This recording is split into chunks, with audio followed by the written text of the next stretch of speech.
Irmãos, irmãs, que bom estarmos juntos mais uma vez para a oração, para a reflexão da Palavra de Deus no domingo. O domingo é sempre o grande dia, o dia da vitória sobre a morte, o dia que o Senhor fez para nós. São João Paulo II fala que os cristãos precisam resgatar o domingo como festa, como alegria. Domingo é Páscoa. Vamos acolher a palavra proposta para a liturgia deste 32º domingo do tempo comum, com Marcos, no capítulo 12, versículos 38 a 44. Naquele tempo, Jesus dizia no seu ensinamento a uma grande multidão: tomai cuidado com os doutores da lei. Eles gostam de andar com roupas vistosas, de ser cumprimentados nas praças públicas. Gostam das primeiras cadeiras nas sinagogas e dos melhores lugares nos banquetes. Eles devoram as casas das viúvas, fingindo fazer longas orações. Por isso, eles receberão a pior condenação. Jesus estava sentado no templo, diante do cofre das esmolas, e observava como a multidão depositava suas moedas no cofre. Muitos ricos depositavam grandes quantias. Então chegou uma pobre viúva que deu 2 pequenas moedas, que não valiam quase nada. Jesus chamou os discípulos e disse: em verdade vos digo, esta pobre viúva deu mais do que todos os outros que ofereceram esmolas. Todos deram do que tinham de sobra, enquanto ela, na sua pobreza, ofereceu tudo aquilo que tinha para viver. Palavra da salvação, glória a vós, Senhor.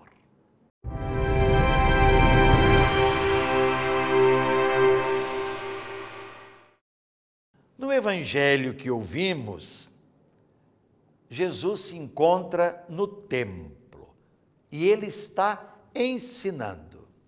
E o seu ensinamento é uma crítica que envolve os doutores da lei, os intelectuais, os membros da classe dominante. Eles usavam, essa é a grande crítica que Jesus faz, a própria religião para explorar os pobres, entre eles as viúvas, apossando-se inclusive dos bens das mesmas, saqueavam as suas casas com a morte do cônjuge. Jesus condena esta classe dominante instalada no templo, centro religioso, político, econômico, ideológico de sua época, lugar de opressão, lugar de discriminação, lugar transformado em apenas meio para receber os bens dos outros. A condenação severa da parte de Jesus será com certeza determinante no processo que tramará e o levará à morte. Quanto à viúva, Jesus, como nós percebemos, tinha os olhos fixos nela. Parece ser a única coisa que interessa a ele, contemplar o modo como aquela viúva está se comportando lá no templo. Ele encontrou na mesma, a viúva, o que não encontrou nos homens do templo, tidos santos, importantes, senhores, arrogantes e exploradores. Jesus faz várias observações em relação a eles, aos doutores da lei, aos mestres, aos homens do templo. Andavam com roupas vistosas, queriam se impor pelo aparato externo, quem sabe ainda hoje, nas nossas igrejas, nas nossas relações, nós procuramos ser vistosos, ter um brilho aparente, né? E não ter intensidade nenhuma naquilo que nós somos. O que dizer hoje de hábitos, de vestimentas litúrgicas luxuosas, suntuosas, os grandes distintivos? Pois é, Jesus criticou isso. Gostavam de reverência, cumprimentos e reconhecimento do povo. Gostavam dos primeiros lugares nas sinagogas, lugar elevado para serem identificados pelo povo, por aqueles que chegavam. Gostavam de ocupar os primeiros lugares nos banquetes. Quanto à viúva do episódio, observada por Jesus, ela era pobre. E seu gesto de depositar 2 pequenas moedas no cofre do templo, que valiam poucos centavos, é que chamou a atenção de Jesus. Porque os ricos depositavam muito, não é? Eles depositavam do que sobrava, não ia fazer falta para eles. É bom lembrar ainda que as ofertas serviam para o culto e que davam mais elogio pelo sacerdote que acolhia as ofertas e com isso o ego dos ricos atingia um alto grau de exultação. Eles eram, aqueles que depositavam mais, eles eram elogiados pelos sacerdotes, eles ficavam inchados de si mesmos, não é? Olha aí. A viúva, observou Jesus, ela deu 2 moedas, ela deu tudo o que ela tinha, tudo aquilo que ela possuía para viver. Como eu disse, o Evangelho disse, os ricos, não é, davam do que era supérfluo, não iria fazer falta. A viúva empenhou a sua vida na sua oferta.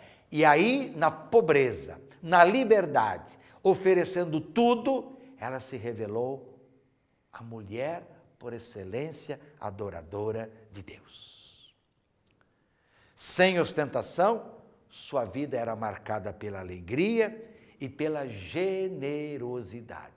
Mesmo na pobreza, mesmo no pouco, ela agradecia, sabendo que tudo o que possuía tinha vindo de Deus. Ela reconhecia isto. Quer dizer, esta mulher, esta viúva, ela deu de si, não é?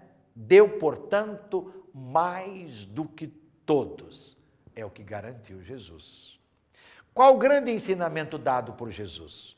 As relações, meus irmãos e minhas irmãs, que vigoram, né, na nossa sociedade, não é? Não são relações de generosidade e de gratuidade. Nossa sociedade, nas várias religiões, nas várias igrejas, nosso povo, muitas vezes, se diz temente a Deus, mas as relações não são de partilha, as relações não são de comunhão. As pessoas não deixam as próprias seguranças baseadas no supérfluo. As pessoas não são capazes de ver, muitas vezes, a necessidade dos outros. As pessoas vivem atrás de ostentação, vivem atrás de luxo, vivem atrás, né, de bajulação, de grandezas. Quem é verdadeiro, ao doar alguma coisa, deve doar de si mesmo, sem reservas. Doar tudo aquilo que for possível. Deus precisa de altas somas em dinheiro? Não. Ele criou tudo. Tudo pertence a Ele. Ele é o Senhor de tudo. Então, tudo que nós dermos, seja um copo d'água, seja uma moeda, ou seja muito, se podemos dar muito, sem ostentação, com simplicidade, partilhando, reconhecendo que é graça e não privilégio, é bênção. Como é a oferta do nosso dízimo? Quantas vezes, né, as pessoas são mesquinhas no dízimo.